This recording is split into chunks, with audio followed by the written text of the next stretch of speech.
Hi, I'm Alex Archbold. I've been buying and selling antiques since I was a kid. Over the years, generations of our family have gotten involved in the business, and I'll search just about anywhere I can to find hidden treasures both big and small. I never know what I'll turn up next. It's about exploring new places, seeing new sights, and having fun. And even though sometimes I get over my head, we try and make things a little better along the way. This is Curiosity Inc. Hi everybody and welcome to today's episode. Well, I went recently to Tulsa, Oklahoma and met up with Anatoly Arutunoff, who's a historic and well-known race car driver. He's put out a couple books. Great guy, showed me around. Well, when I was there interviewing him, I saw a cool car, looked a little forlorn, and I decided to make an offer. Well, guess what happened? I'm going to start off today's video with showing you, going back to a little bit of that Tulsa chat and talking about the car then, and show you where we're at today. So let's go with the part one of a renovation series on a historic Italian car owned by a historic man. And we'll see if we can make good on it and make it all shiny and look good again. So follow along on this week's episode. Let's go. What year is this Flavia Sport? Flat as whatever. I got to tell John to come. And this car, I thought I saw pictures of it in your garage and it was red. Yeah, it was. Originally, it was green. Okay. Oh, yeah, I see remnants of the red there. And this was a car that was advertised for $2,600 or something like that in Hemmings back in the mid-70s. And that's when you bought it? No, I bought it from Michael Christic in about 89 or 90. Oh, and it's the driver though, right? Oh, yeah, it was. I mean, yeah. Do you mind if I open the hood up a little bit? Let's make sure I don't pinch the... I had to run him up. He had it. Obviously, somebody worked on it. But the throttle linkage is incredibly weird. It looks moderately simple. What an odd setup this is. Yeah. And getting the throttle linkage working right, I actually had to... I took out the throttle stop. I mean, it was opening like half throttle on the floor. And also the linkage, if you didn't work it right, it would go over center and you couldn't get back on the throttle anymore. And it looks simple enough. Here comes the wire and then you got those zingers, but somehow whatever. Yeah, it looks a little bit of corrosion happening in there. But, you know. And the brakes all the way down there, and tried to pull them up and they didn't want to move. So, like I said. Needs a little TLC. Yeah. It is an interesting car. I mean, it's unusual how they did this back window. I guess that was to make the passengers in the back feel like they really had a... Yeah, it probably helps with the view out the back, I guess, too. Can I open the door? Sure. You know, but the nice thing about your cars, though, is that even though it might need a little paint stuff, they're not rusty at all. Like, they're solid. Well, this is the one that was redone underneath. Yeah, Monterey Historic sticker. That's great. The interior's all intact and actually not terrible. Like I said, it needs the boot on the shifter. Oh, yeah. That is a sort of a boot, but yeah, it has a boot there. Right, it's look at the position of that shifter, just like midway. The radio works. That's a bonus. A lot of times. This is a fairly... the fabulous, what do you call it? The fabulous trash wagon? Yeah. What's his name? Book? Yeah. Oh, that's right. We'll take it out. I got books in the car for you. Okay. I'm going to do one last walk around to this. Flavia Sport. Yeah, it's a different kind of looking car. It's actually a little bit more handsome in person than when you see them in pictures. The later ones, the very last ones, they didn't cut the window up into the roof, and the very last ones didn't have this sort of inset in the rocker panel.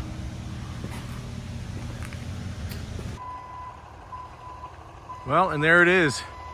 The car just looks like it's happy to be on its way home. Got a big old smiley face. Hard to believe this is early May that I'm filming this. We had sort of a freak snowstorm happen today of all days. It's not that cold out, but all this snow was gone. All last week it was beautiful. Now we got snow. And here she is. So what happens when you go and visit a guy and casually say, hey, if you ever want to sell that car, it might just end up coming home with you. I don't exactly know what my plans are for this one right now. This will be a project at some point, but I do know it needs a paint job. This paint that is on there is cracking all over the place, and it's not that old of a paint job. When I saw this car in pictures from a decade ago, it was red, and he had it painted this off-white color, and the paint did not stick very well at all. So they didn't use a great quality paint, so it's going to need to be done. Just waiting on my son to come out and help me. We'll get this pushed in the garage because it's turning over, but it's not firing right now. So, but it's home at last. It is a really interesting car. The front end kind of reminds me of the newer Lexuses with the grille that kind of cuts in and then back out again. Now, you wouldn't know it to look at it, but this paint was done. Look how cracked it is. This paint is only about 10 years old. What they didn't do is they didn't prep the surface underneath, which means this paint's got to come off. And that's going to be a pretty big job. Now, I'm not too worried about rust on it because it is aluminum. And I'm also trying to figure out what the original color was, which is why I've begun the process, and don't worry about the gloops here, I'm going to get that in a second, of stripping the paint. I know it looks terrible. Look, it looks awful right now, but what I've discovered is that it's white, and then there's primer, and then it's red, and then there's primer, and then it's red. Now, Tully had thought the car might have been dark green at one point, but so far, I'm not seeing any evidence of that. All I'm seeing is a lot of red. Poor thing looks like it looks like it fell on its roof and it's got a big rashy looking scab from sliding on it. We're gonna try and get the entire roof stripped clean today and see if there's any of that green paint underneath. Eventually I've got to do the whole car, but the roof is just my sample right now because like I showed you, the paint is sadly terrible. It's cracking all over, so it needs to be redone. Sanding it would create a lot of dust, and I'm using a environmentally friendly heavy-duty paint stripper. And to be honest with you, I didn't think it was working, but when I came out this morning, I let it sit for quite a while, much longer than I should, and that's what did it. That's leaving it overnight did actually lift the paint, because it wasn't breaking through at all. Anyway, we'll check back in on this in a little bit and see what we're working with on that roof. Well, I figured in for a penny, in for a pound, so I dragged the car outside and yeah, pretty much put the paint stripper all over the place. Did pull the emblems off the back here. I still have to pull the emblem off the front. And what we have so far is a layer of cream paint with a layer of white paint underneath that, with a couple layers of red paint, and not a single bit of green anywhere. So I think it's safe to say this car was sort of that red. That's the lowest part of the paint, closest to the metal, and it's red. So I did want to put this car back to its original colors, so I guess red it is. I was actually kind of hoping it was going to be green so I could do that nice Porsche Irish green. I love that color, and I mean I still could, it's just it wouldn't be the way the car left the factory, and I don't know, that bugs me a little bit. So I have to let this sit for a little while, let all this blister, and then get to scraping. So I'll come back out and see what this looks like in about a half hour. Okay, this has been a lot more work than I thought. I did get down to the original color, which again is kind of this burgundy. And the reason why I'm going all the way down to the original, see, it's the original paint that crackled.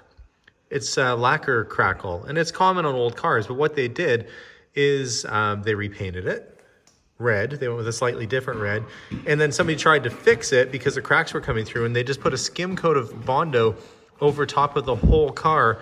But what happens is those cracks will continue to crack, and it comes right through whatever final paint you put on. The only way to resolve that is to go really right down to bare metal. It's a lot of work to do, but it's the way to do it properly.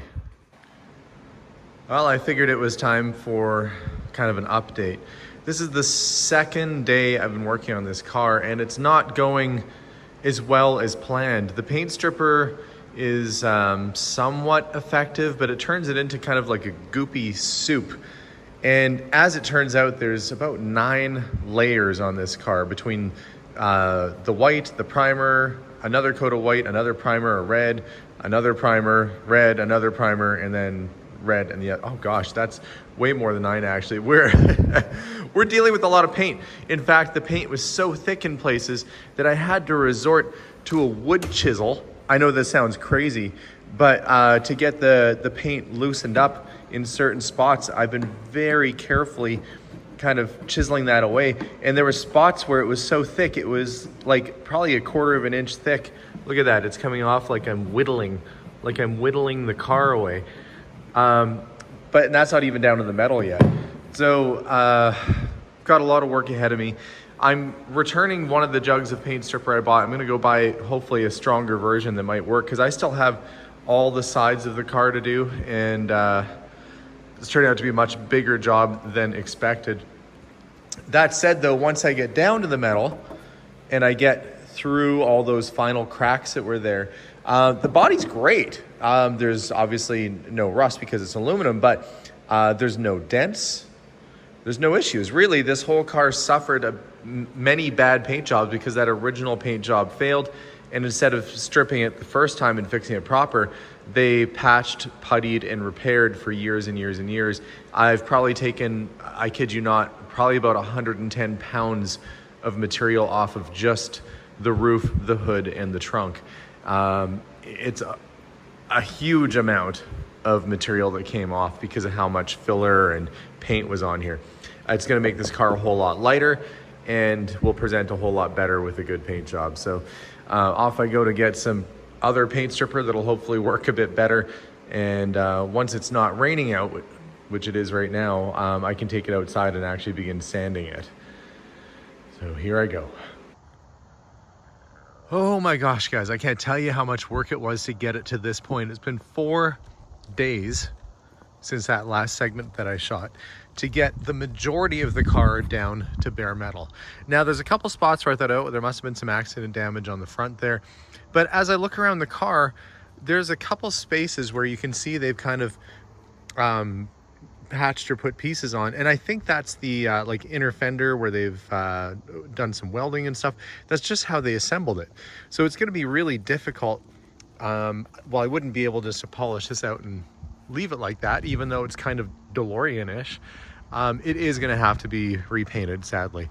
I still have a lot of work to do on the back and the lower parts to get the rest of the paint off, so I'm going to have to pull the bumpers and the reflectors. Oddly, those are the same exact reflectors that I have on the Ferrari. Same exact reflectors.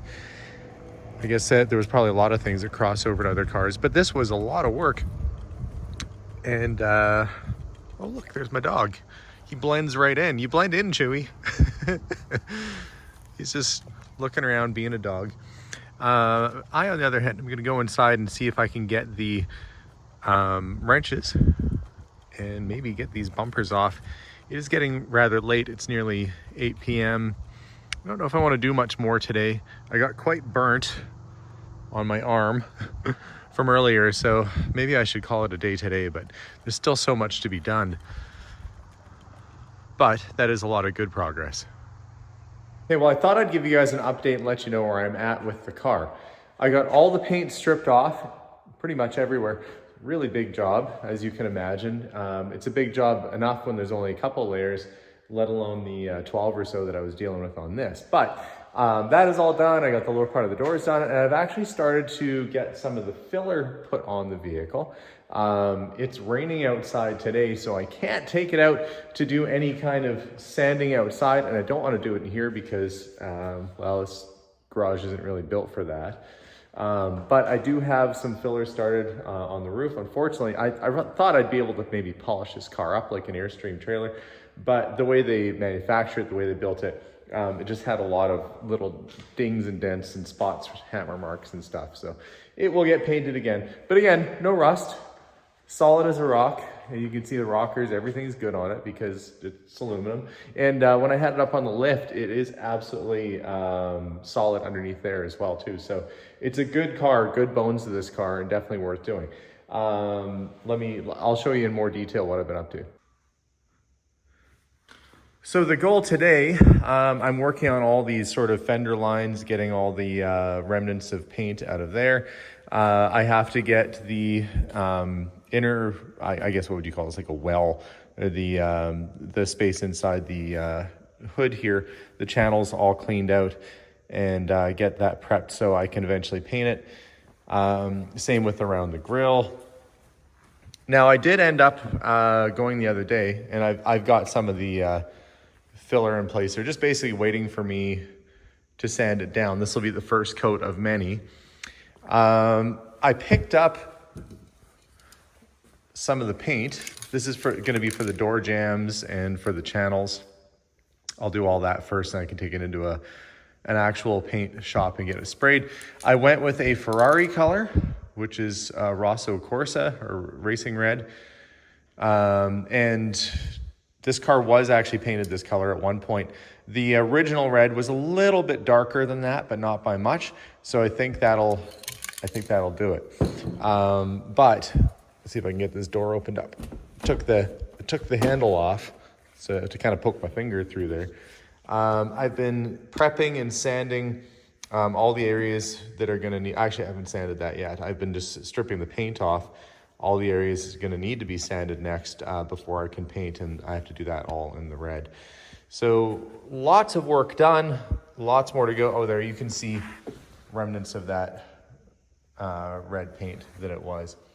So still lots of work ahead of me, but it's definitely a worthy car to do.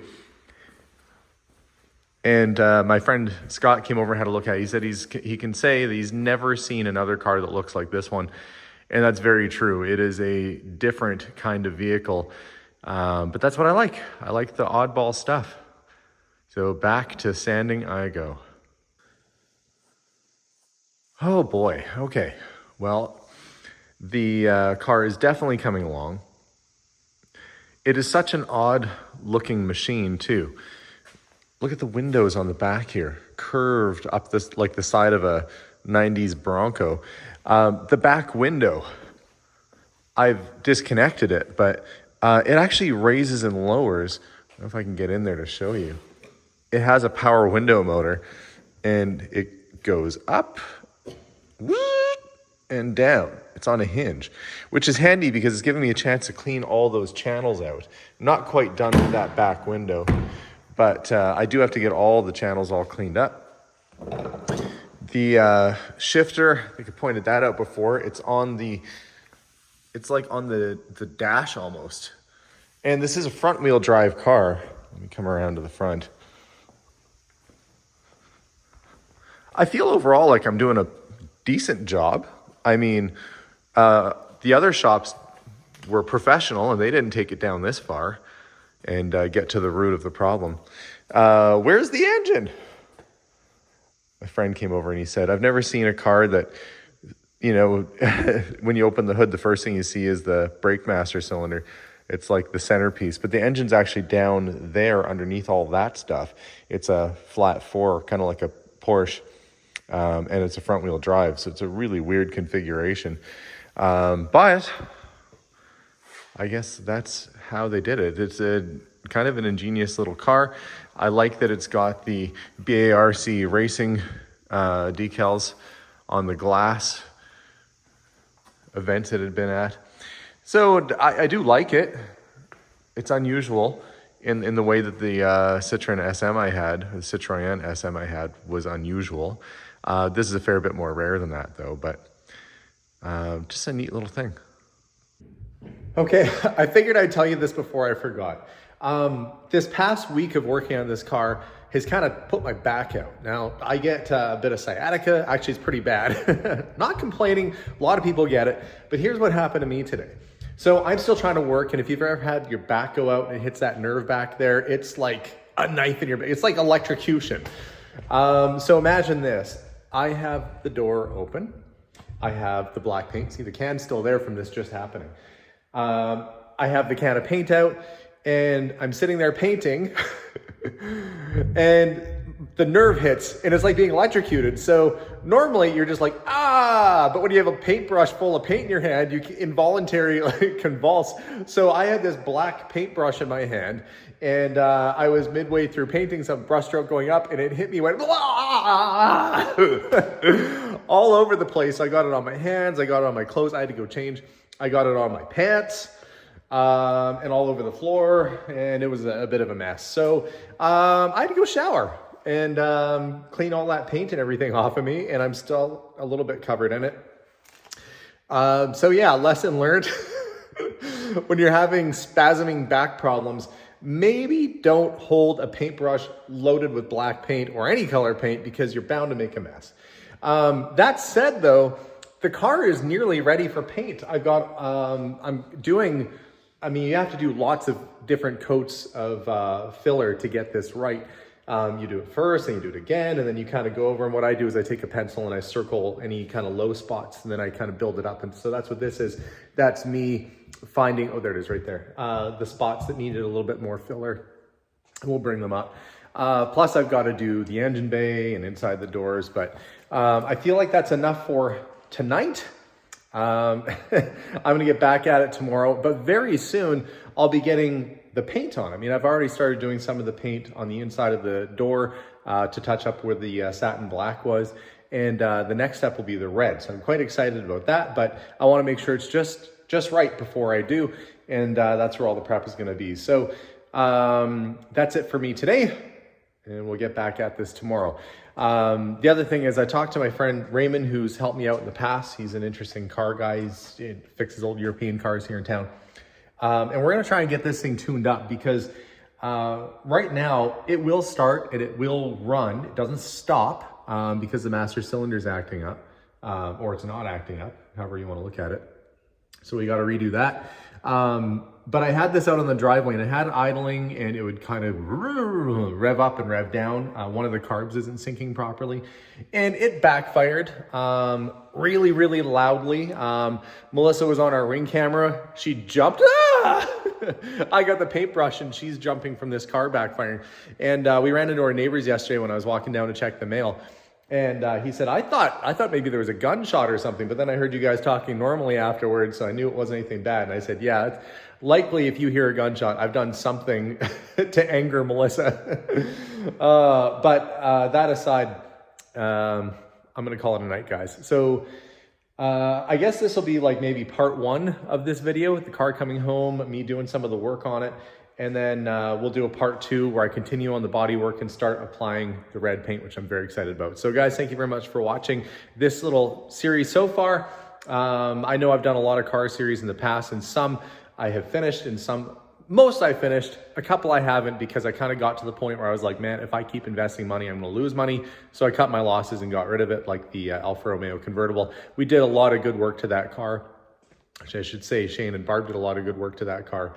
And it's gone off to a new owner, but this is one I do want to get finished. This was Anatoly Arutunoff's car. It's got some, I'll say pedigree. And Anatoly, if you're watching, yeah, it was your car, and people are going to think that's cool. So that's it for me, guys. Have a wonderful night. We'll see y'all soon. And as always, bye for now.